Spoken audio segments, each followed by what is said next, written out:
right, let's jump straight into this. Welcome to This Explainer. Today we're diving into those deeply unsettling moments when meaningful coincidences line up with just impossible precision. You know exactly what I'm talking about, right? It's those moments that make the hair on the back of your neck stand up, where it feels like it's not just random chance playing tricks on you, but something way deeper. We're going to unpack Carl Jung's theory of synchronicity, a concept that suggests the deepest layers of your mind and the physical fabric of the universe are profoundly, completely intertwined. To really wrap our heads around this, let's look at one of the most famous historical examples. Mark Twain was born on November 30th, 1835.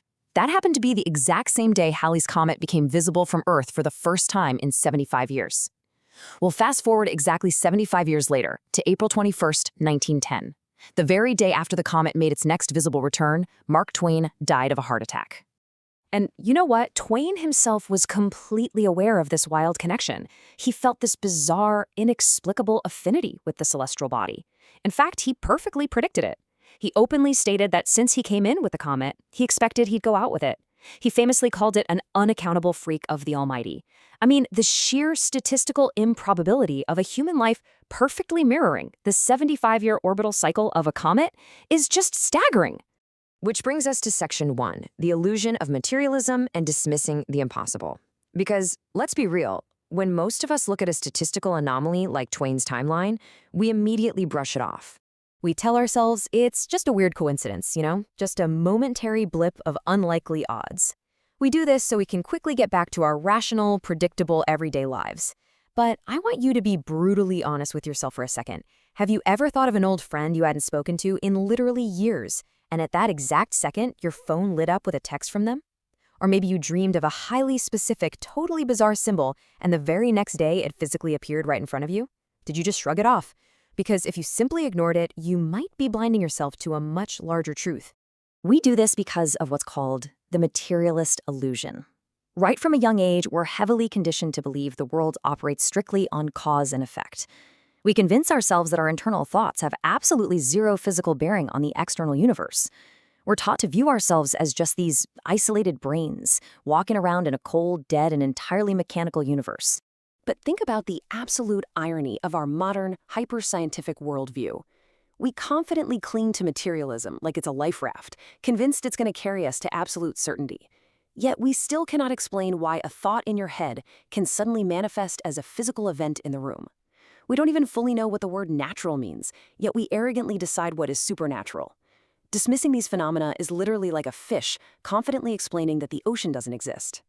Section 2, Defining Synchronicity and Carl Jung's Framework. The legendary 20th century psychologist Carl Jung believed that writing off these extreme, reality-bending events as mere coincidences was a massive mistake.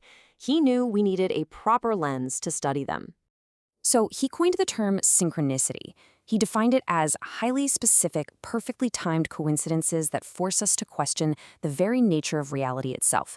However, Jung was incredibly strict about what actually qualified. He definitely didn't want people projecting magic onto every single mundane event. Now, what's really fascinating here is Jung's strict rule of 4. For an event to be a true synchronicity, it has to hit every single one of these criteria. First, there's got to be at least 2 separate events, one internal, like a dream or a thought, and one external. Second, they have to be completely acausal, meaning event A absolutely did not physically cause event B.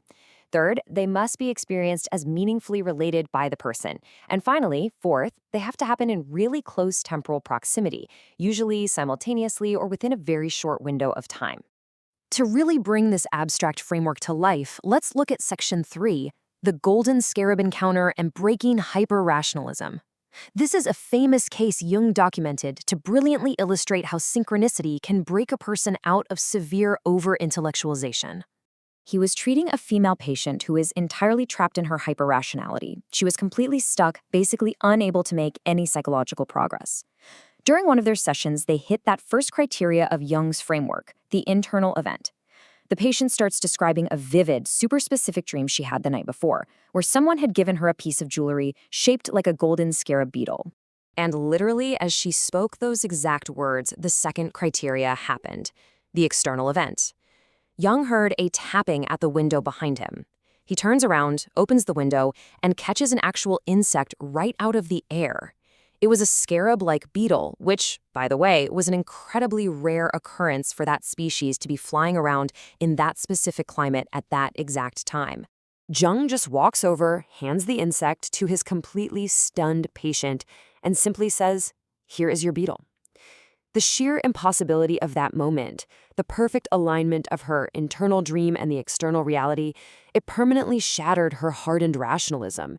It forced her to alter her entire perspective on reality, which finally allowed her to make a huge breakthrough in her therapy.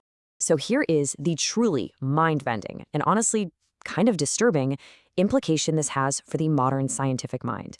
If a completely internal state can be simultaneously represented by an outside event without any causal connection whatsoever, what does that actually mean?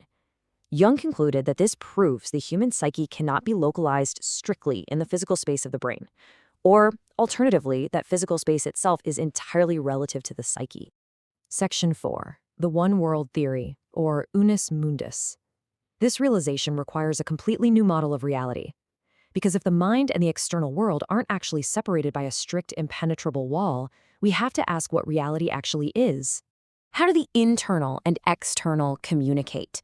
Jung speculated that reality isn't just a battle of mind over matter or matter over mind. Instead, he proposed a unified existence. He called it the Unus Mundus in Latin, which just means one world. It's the idea of an underlying unified substrate of the universe, where matter and the psyche actually flower from the exact same stem. They're basically two sides of the exact same coin. This builds a totally new perspective. In the materialist view we're also used to, you're just a disconnected observer looking out at a random universe through a glass window. But the Unus Mundus view flips the script entirely. It argues that mind and matter are fundamentally one. You aren't separate from the world. You are deeply and fundamentally intertwined with the very fabric of existence itself. Now, of course, critics are absolutely going to argue that this entire concept is unfalsifiable. They'll say humans are simply meaning-making machines biologically wired to project significance onto completely random noise. And sure, it's true we have to be careful not to invent meaning where none exists.